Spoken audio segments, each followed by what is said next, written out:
defamation of character. So it did happen today that someone tried it with me. She shall call me whilst you're preaching the gospel, saying there's no place for me in this world, basically. Saying I'm 10 times the size of the person. Saying the P word and another P word that is far from her character and it's not true. This happens in the Bible with God's people. But let me tell you something. Vengeance is mine, God will repay, Romans 12:19. And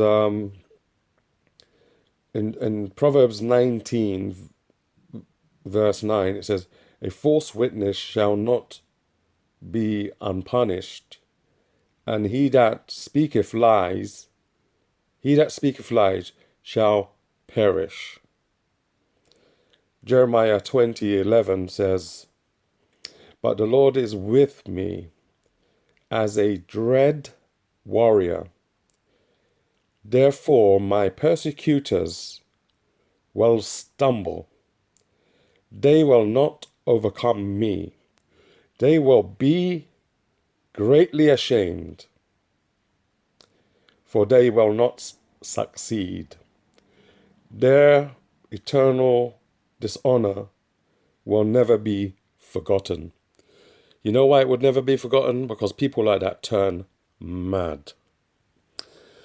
Okay, I know people that have spoken against the gospel and I've seen it. They've turned mad. And I saw one recently that was okay kind of last year and now is mad. Anyway, let me go into Jeremiah 20:11 here. But the Lord with me, a mighty terrible one. This is a different translation. This is King James one. It says, but the Lord is with me as a mighty terrible one.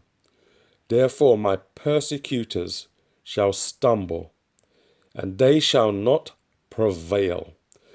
They shall be greatly ashamed, for they shall not prosper. Their everlasting confusion shall never be forgotten.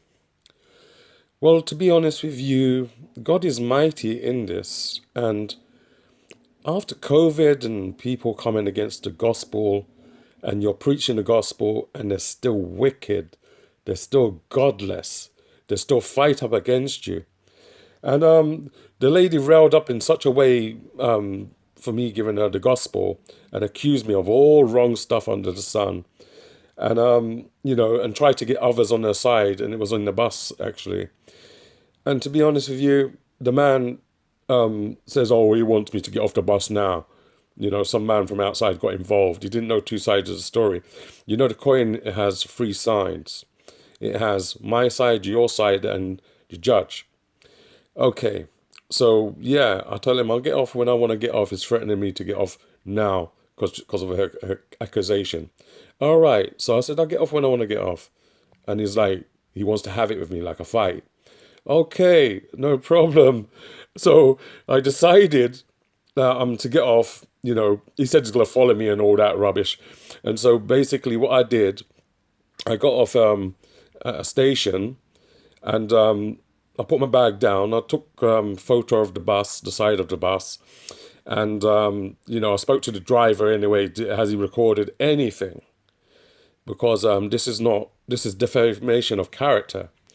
So he's like he doesn't want to get involved. Okay, fine. It's false allegation anyway.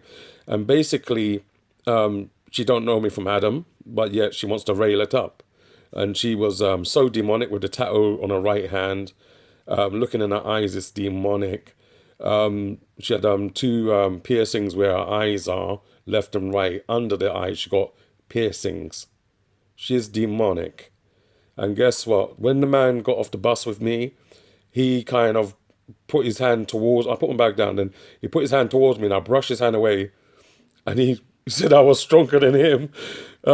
Yeah, he didn't want to fight, and but I says to him anyway, I says, look, I says, basically, I'd like someone to throw the first blow first before I do anything, because when you're preaching the gospel, sometimes you do get it gets physical. It gets physical, and a lot of people that have security in church, they can tell you, because it gets physical sometimes. Sometimes you're tested, and then when he put his hand towards me, he didn't go to throw a blow and anything. He was giving it the mouth in the bus, and when he came off the bus, he didn't do anything whatsoever. And so when he put his hand towards me, I brushed it away, and he was he was consoling me afterwards. He became a friend. That's how God turned it.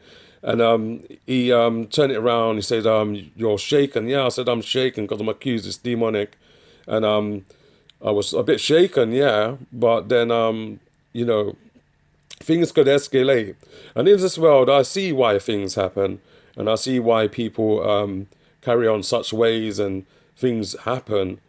But, it's not a time where you come against the gospel, or someone's trying to save you and preach the gospel to the whole world, and you want to be horrible, violent, wicked to them. That has to stop. And maybe because it's prophecy that persecution will happen, I amen on this message.